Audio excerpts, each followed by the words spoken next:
జగిత్యాల జిల్లా కేంద్రంలోని ఇందిరాభవన్ నుండి జిల్లా కాంగ్రెస్ పార్టీ నాయకులు భారీగా ర్యాలీ నిర్వహించారు. కాంగ్రెస్ పార్టీ జెండాలు పట్టుకుని కేంద్ర ప్రభుత్వానికి వ్యతిరేకంగా నినాదాలు చేస్తూ స్థానిక తహసీల్దార్ చౌరస్తా వరకు ర్యాలీ నిర్వహించి రోడ్డుపై బైఠాయించి నిరసన వ్యక్తం చేశారు.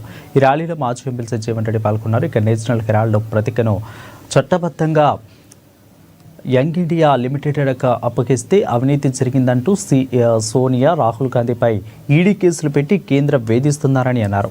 ఢిల్లీ హైకోర్టు తీర్పుతో సోనియా రాహుల్ నిశ్చయితీ మరోసారి రుజువైందని అన్నారు. ఇక ఏ విధమైన ఆధారాలు లేకుండా దేశ స్వాతంత్ర్యం కోసం త్యాగం చేసిన కుటుంబాలను వేధించడం సరికాదంటూ ఫైర్ అయ్యారు జీవన్ రెడ్డి.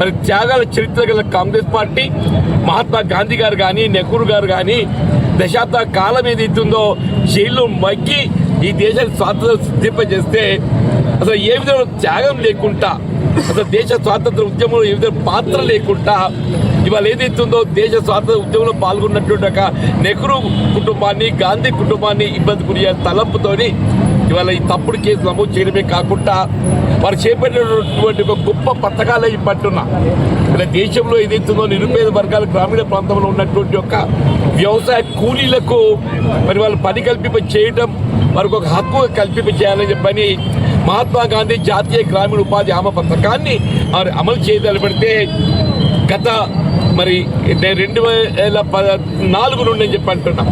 2004 నుండి ఇప్పటి వరకు దాదాపు 2 దశాబ్దాల కాలం నుండి గ్రామీణ ప్రాంతంలో నిరుపేద వర్గాలకు వ్యవసాయ కూలీలకు ఉపాధి కల్పిస్తున్న పథకం జాతీయ గ్రామీణ ఉపాధి హామీ పథకం అని చెప్పి అంటున్నాం. అటువంటి గ్రామీణ జాతీయ ఉపాధి హామీ పథకాన్ని నీరు గార్పేచే విధంగా గతంలో ఏదైతే డైరెక్ట్ కేంద్రంకి వెళ్ళి నిధులు కేటాయింపు చేసే అవకాశం ఉన్నటువంటి దాన్ని డైరెక్ట్ కేంద్రం నుండి నిధులు కేటాయింపు చేసే దాన్ని కేంద్రం 60%, రాష్ట్రం 40% వాటా చెప్పిన మార్పిడి చేయడంతో దాన్ని నీరు గార్చాలి లేక తలంపని చెప్పి అంటున్నాం. ఇక అన్నిటికంటే ఘోరం ఏంటంటే మహాత్మా గాంధీ జాతి పిత ఈ దేశ స్వాతంత్రం కొరకు ఏదైందో ఏ విధమైనటువంటి అధికార కాంక్ష లేకుండా స్వాతంత్రం ఉద్యమించినటువంటి ఒక మార్గదర్శకుడు ఏదైతుందో మహాత్మా గాంధీ గారు అని చెప్పంటున్నాం.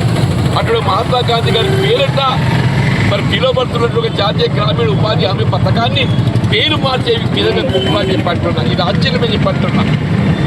రాముల వారు ఏదైతుందో అందరికీ ఆదర్శవంతమైనటువంటి భగవంతుడు చెప్పంటున్నా.